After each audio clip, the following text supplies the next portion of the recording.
Hey everyone, welcome back. We've got more rehousings to do. It seems like it's going to be never ending the way it's going right now. But the one problem I'm faced with is plant material. I've been struggling to find little diminutive plants, little ferns and little type of things that I can use in a lot of these different enclosures.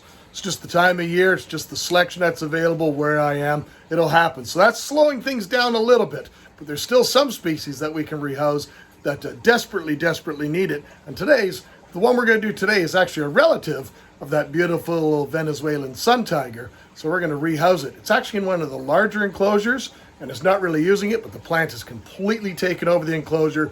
I think today we're going to get that one into a new enclosure.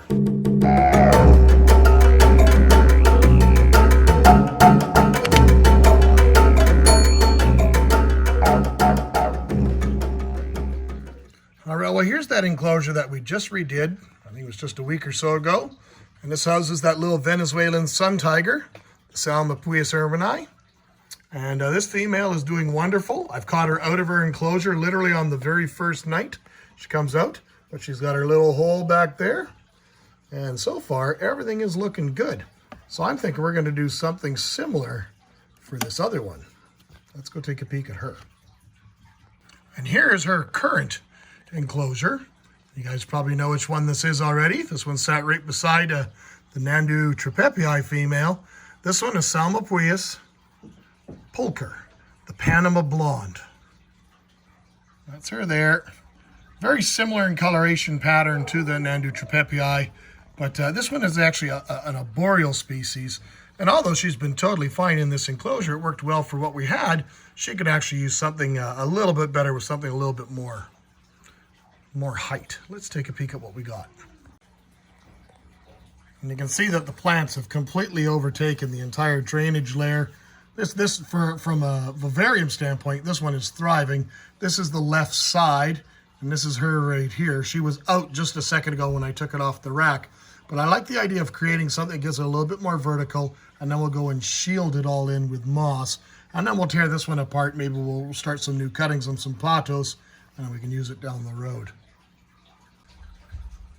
So as you know, we have several of these 8-inch by 8-inch by 12 vivariums, these brand new ones that we've never used. I do have one more that has one of those nice hard backgrounds, but I didn't want to use that background again. This one is a species that's going to come from a good high humidity, lush rainforest kind of habitat. I didn't really want it to have that stone or dry look to it. So I'm going to use that background, but you know me, you know what my feelings are with these styrofoam backgrounds. Yeah, exactly. See, I'm not a fan of those whatsoever. I just think they're unattractive. I don't think they mimic nature in any way. And no matter what you end up doing to them, more often than not, if you use them in silicone or in place, eventually the animals will dig into them, and then you have that white stuff exposed. But I have shown you guys a video of what I've done with these styrofoam backgrounds to make them look a little bit more natural, that you could still use them. So let's go from this. Now we'll do a quick little time jump, and let's take a peek and see what I did with it. Well, it's all cured and it's ready to go. Let's take a peek. So this is actually that exact same styrofoam background. All I've done to it, honestly, is I've covered it with good quality, 100% silicone. And then I used a dollar store brush, and I spread that silicone evenly over the entire surface of it. And then I coated it entirely in my proprietary substrate mix. So now I have a very nice, natural, somewhat moisture retentive back wall that the plants could grow up if they wanted to as well. So I think this one's going to work perfectly for our purposes. Now let's go and find the appropriate accoutrements that we're going to need to make this beautiful little tiny place a home. Now, some of you will probably already notice, well, Biggs, you said you wanted to give them something that was taller. Well, this one is an 8 by 8 by 12, and the other one that we looked at is a 12 by 12 by 12. So yes, in fact, this enclosure is not necessarily physically taller, but the one thing that is decidedly different is the amount of ground space or substrate. This is much more shallow, so this wouldn't work very well for fossorial species because you wouldn't be able to open the door if you had too much substrate. But for this one, for our purposes, to find the right piece of something that gives it structure, this can be a lot deeper than on the other one. This one's only about 1.5 inches versus on the other one, it's about 4 inches. So we went and looked in the tickle trunk. We found all sorts of different pieces of cork. I got this really kind of cool piece. It's got a flat side. They'll look really good, but it's too tall for this particular enclosure. But this one right here seems to fit really well. Let's get the camera set up on here, and let's take a peek and see what we got going on. So I like this one because it has a lot of texture. It really does. And it's got this kind of an open, fluted kind of a mouth to it. If I push this back a little bit, and you see this kind of in this way, you can see it's got some nice definition, some nice curve to it, but it's got this open, fluted kind of mouth. I'm debating whether or not I want to chip a little bit off the bottom or not, but I think once we put that in there, lodge it in place kind of exactly like that. You can see at the top here, she's got about this much space to come out of the top here. I don't know if you can see that well enough. Let's maybe move the camera up just slightly so you can see the top there. Now you can see the top there. So we've got this whole space here where she can come out, and then she can go down and channel. And this thing's nice and anchored and secure in place. And then we'll go and fill it all around with substrate. And then I like the same thing that we did with the ermini, is that I think we'll put a nice big patch of moss and a nice big patch of moss on this side. And it becomes a very, very simple but efficient rehousing for this beautiful species. All right, there. I just went and used my nippers, and I took off just this little tiny piece that was on the bottom. It was just kind of a little point, and it made all the difference in the world, in my opinion. It dropped it down about another inch and a bit, whatever the width size of this, 1.25 inches. And I think this one here, now that the entire base is flat, once we go and fill that all in with substrate, it'll anchor really, really well. The Psalmopoeus pulcher is not a very, very large species. It's only getting at about 4.5 inches in size. It's it's fairly smaller in stature, so it doesn't have a lot of strength compared to some of these big meteor tarantulas. So I have no concerns about it dislodging it or anything falling. This thing, since it anchors really, really well here, and I think we're going to get it filled up with substrate, and we'll get her moved over.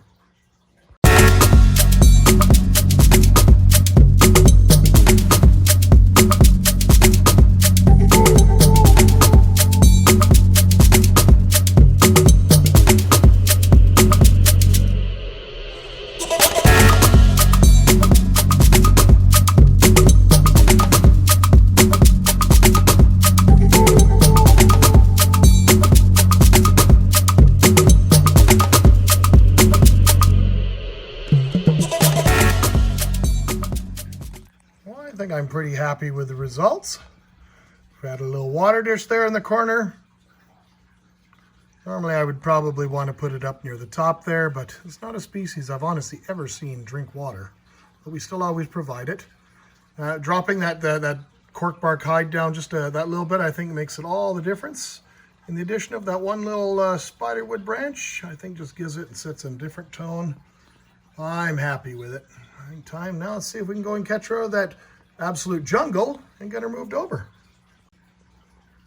And in tune with all my other arboreal enclosures, I've replaced the screen top just with a piece of cheap acrylic, siliconed it in place, drilled some ventilation holes, and it's good to go. We've got our couple of catch cups here located with us. Any bottle of overpriced water, makes a great catch cup. I like the fact that it's square. I can get it into a corner a little bit better. I've also got my paintbrushes ready. Now, ideally, we could have easily just probably done like I've talked about before, where we just face the terrariums. This one opens this way, this one opens this way, and just walk her from one to the other. But that doesn't give us that opportunity to get any really good footage of a species that's generally fairly reclusive. So ideally, I'd like to catch her in the catch cup, and then we can transfer over and maybe get some shots just before she goes and hides. But, more often than not, that doesn't quite pan out as we expected. So the pothos in this tank is really, really just taken over. I'm just going to go and get my my nippers and cut a few shoots of it off, and then those ones I can go and just transfer into the grow room. Got a bunch of nice cuttings. We can start in some water. Pothos is such an ultimate plant for these type of vivariums because you can literally start it just a small cutting. You just need a single little node, any one of these little nodes, and you've got a brand new plant. But I can literally take those bottom leaves off, stick that in a jar of water, and in a few weeks it'll be so well rooted I can plot it directly into a terrarium. Now, because she's in this back corner here, you guys still can't see her, but she's in this back corner. I'm going to tease away this piece of cork bark. And there she is. Sitting right there in her back corner. And it should be pretty straightforward to kind of get her into the catch cup, I think. She's already gone into a defensive posture. But because she's an arboreal, she can easily quickly climb up inside there. Or not listen to any of the rules. There she goes. There's our beautiful, can't really see her because of the cup, but there's our beautiful Psalmopoeus pulcher. So as their common name denotes, it's a species that does hail from Panama, but also other regions of South America. It comes from a 100% tropical climate, so it needs a fairly humid and moisture retentive medium. They've given her that nice hide with all the moisture retentive medium below there. We're going to just see if we can kind of tease her out of here. Now this species, same as the ermini, does not have any urticating hairs. They do not throw urticating hairs. And the only challenge with that is that they are often a little bit more defensive. And they are known to have a slightly higher potential for venom. So a bit more medically significant than most New World species. She's a little bit defensive in there, but I'm trying to back her out of here. Ideally, I would have liked her to turn around. She's not being the most cooperative. Look at your beautiful house. Come on. And she takes her last toe off. There she is. Look at that beautiful girl. Let's take a closer look.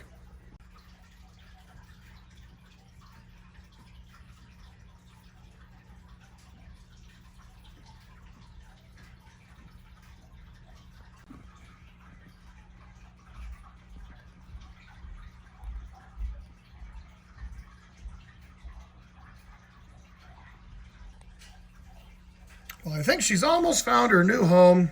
I think we're going to turn off the giant light that shines down the tunnel of her new home, and maybe she'll feel a bit more secure. But overall, I'm pretty pleased with how this enclosure came out. And it's an ideal setup for this incredible South American arboreal species, the Panamanian Blonde, Psalmopoeus pulcher. So as always, my friends, thank you kindly for watching. Love to hear from you in the comments what you think about this build.